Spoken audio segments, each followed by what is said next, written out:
So what we saw in our last video is that P can be used to substitute A, B, C, D, E, F. So we said lateral area is perimeter of the base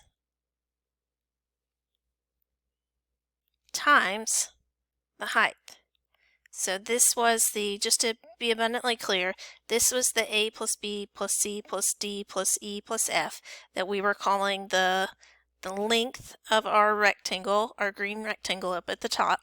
And then this was the width of that rectangle. So we're basically just doing length times width to find the area of that green rectangle up here. The only thing is now we have just found another shortcut to come up with that. Okay, so let's try that out here in example 1. It says find the lateral area of each prism or solid, round to the nearest tenth if necessary.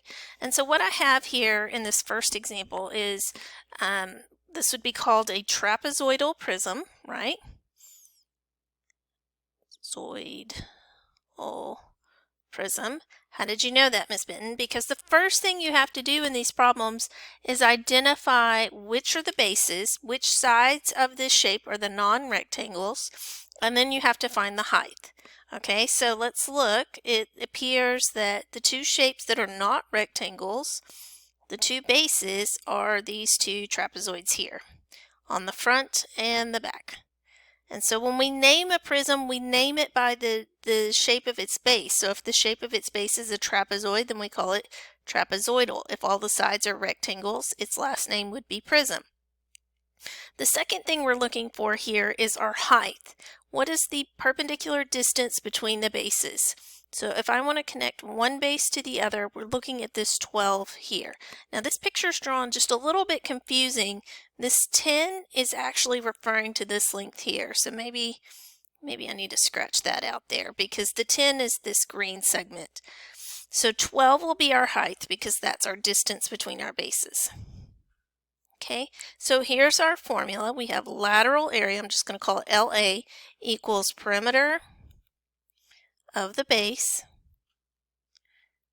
times the height. And just to be clear, this is why prisms are a little bit confusing. This is height of the prism. This is 3D height, not the 2D height of the trapezoid. So if you didn't already catch that, there's two heights on this shape. There's a height for this trapezoid, but then there's also a 3D height for the prism itself. So we don't want the trapezoid height, we want the 3D height. Okay, the distance between the bases is what we call that. So perimeter of the base, we're going to add up 9 plus 20 plus 10 plus 10. This 10 here is referring to this right here.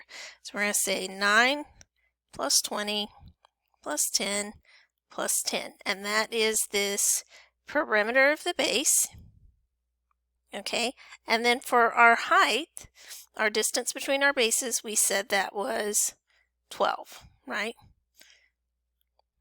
And then order of operations would say that we add together those things in the parentheses. So 9 plus 20 would be 29, 39, 49.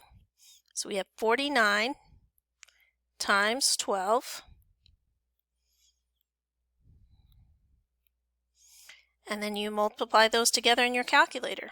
And you get 588. Our units are centimeters. And so since this is area, that would be centimeters squared.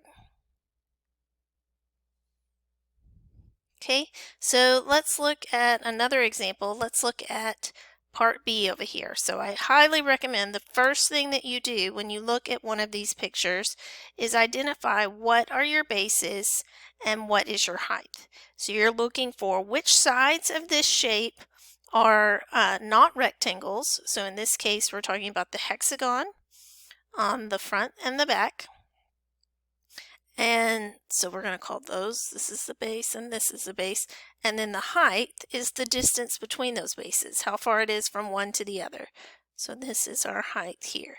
So since we name our shapes based off of their bases, This shape on the bottom, or on the base, on the front actually, is a hexagon. So this would be called a hexagonal prism. I keep naming these because that's a thing you're going to get to do on your quiz on Thursday. So hexagonal prism.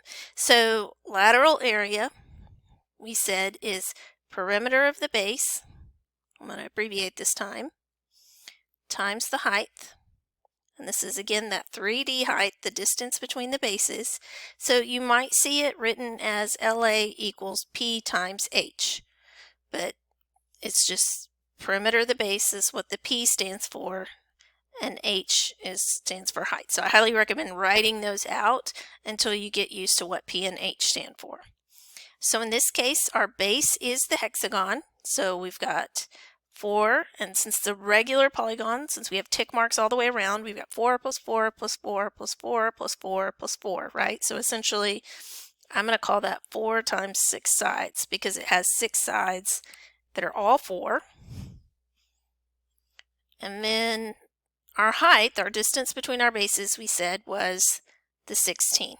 So we're going to put all of that in our calculator, and I'm getting 384. Our units are meters, so that would be meters squared.